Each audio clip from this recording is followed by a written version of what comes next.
Bonjour et bienvenue dans cette nouvelle vidéo. Aujourd'hui, on va aborder la notion de point de référence temporel. Alors, qu'est-ce que ça veut dire? Ma question est simple. Est-ce que votre point de référence temporel est votre passé ou est-ce que c'est votre futur? Autrement dit, qu'est-ce qui vous définit aujourd'hui? Est-ce que ce qui vous définit aujourd'hui, c'est votre connexion à votre passé et donc à toutes les expériences vécues, bonnes et mauvaises, et quand elles sont bonnes, on en parle peu, et quand elles sont mauvaises, c'est là où on en ressent souvent l'impact, justement les freins, etc. Ou est-ce que votre point de référence est votre futur? Si votre point de référence est votre passé, eh bien, dans le présent, vous ne serez toujours que la somme de ce que vous avez vécu, enfin le résultat de ce que vous avez vécu, et finalement, il n'y a pas de grand changement, et on pourrait dire que votre futur, au moins à court terme, est très prévisible, puisqu'il se calque sur votre passé, que vous revivez dans votre présent, et qui produit, du coup, votre futur proche. Donc finalement, les jours se suivent et se ressemblent, et aussi bien pour les bonnes choses que les mauvaises choses. Et c'est souvent, comme je viens de le dire, les mauvaises choses qui ont tendance à avoir cet impact limitant, en tout cas dans le quotidien. A l'inverse, si votre point de référence, c'est votre futur, et attention, on pourrait dire qu'il y a deux futurs, il y a justement soit ce futur, mais qui est teinté, filtré, en tout cas préprogrammé par la nature de votre passé. Donc je me définis dans mon futur parce que dans mon passé j'ai vécu ceci, j'ai vécu cela, etc. Donc finalement, ça revient quasiment au même que d'avoir un point de référence passé. Ou bien mon futur est quelque chose où justement je sors de la notion du connu me concernant et je vais aller vers la notion d'inconnu. Je sais que c'est pas toujours évident, mais en tout cas ça veut dire ok, si je venais d'arriver sur Terre aujourd'hui, maintenant, quel est mon futur? Quel futur je veux vivre? Quel futur je projette? Quels sont justement mes projets? Quels sont mes objectifs, mes buts, mes désirs? Qu'est-ce que je veux atteindre? Qu'est-ce que je veux réaliser? Vers quoi je veux aller? Vous voyez, ça fait beaucoup de questions. Mais tant qu'on ne se pose pas ces questions-là, il ne se passe rien.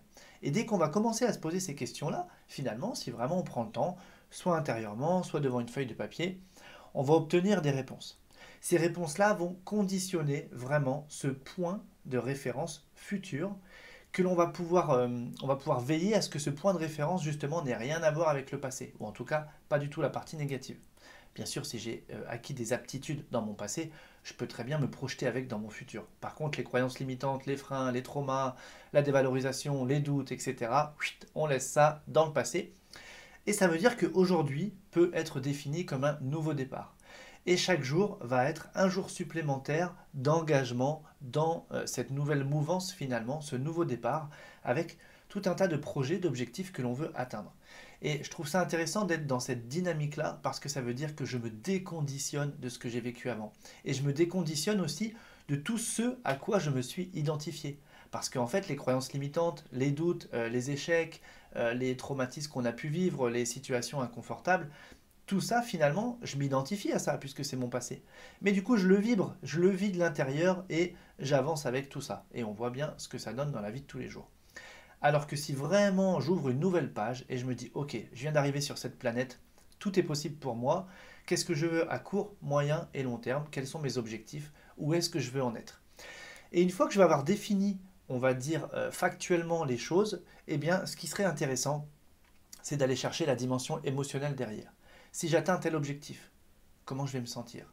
Comment je vais me sentir? Comment je vais me sentir? Et on cartographie comme ça tout ce panel émotionnel que l'on va vibrer, que l'on va ressentir, et ce qui fait que ensuite, dans mon présent, j'aurai fait comme un plan factuel des choses et un plan émotionnel.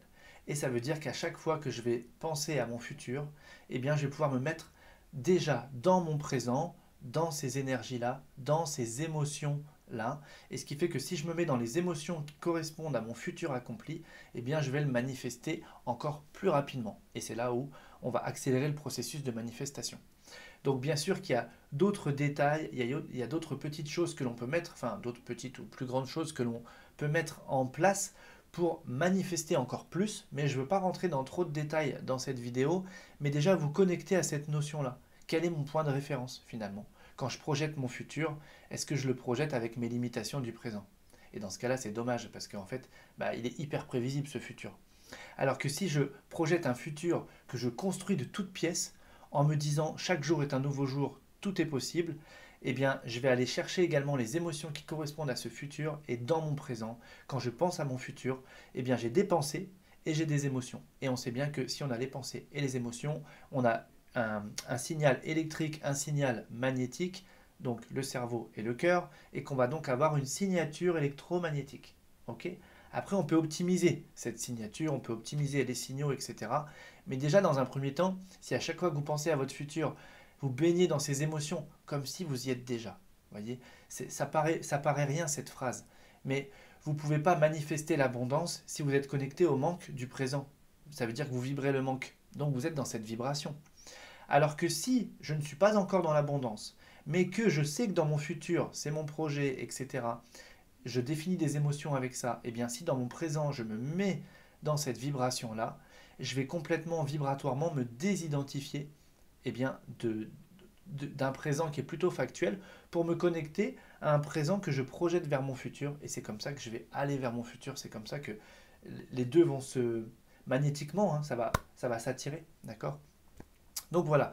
Donc je voulais vous faire cette petite vidéo pour voilà, vous donner cette petite astuce, entre guillemets, si on peut dire une astuce, ou peut-être un procédé, une façon de faire. Ça peut me mettre, on peut appeler ça presque un style de vie finalement, mais ça nous engage à se poser, à noter des choses, à aller chercher les émotions en face et à prendre la décision intérieure que à chaque fois que je vais me connecter à mon futur, ok, c'est tel projet, telle émotion, et je vais me mettre ne serait-ce que dans ces émotions. Si je me mets rien que dans les émotions que je ressens parce que mon objectif est atteint, mon objectif va se manifester encore plus rapidement. Et vous pourriez être surpris, et moi je vous dirais toujours, parce que c'est comme ça que je fais, quand il y a des concepts comme ça, allez pas chercher des gros dossiers tout de suite, parce qu'en fait vous allez vous heurter à un mur, parce que vous manquez d'expérience, de conviction, de détermination peut-être.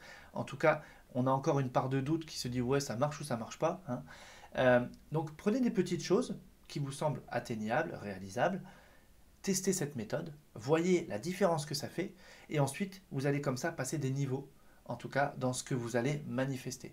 Et c'est là où on peut aller chercher derrière des gros projets et des grosses manifestations. Voilà, comme d'habitude, j'espère que cette vidéo vous a plu, et je vous dis déjà à très vite.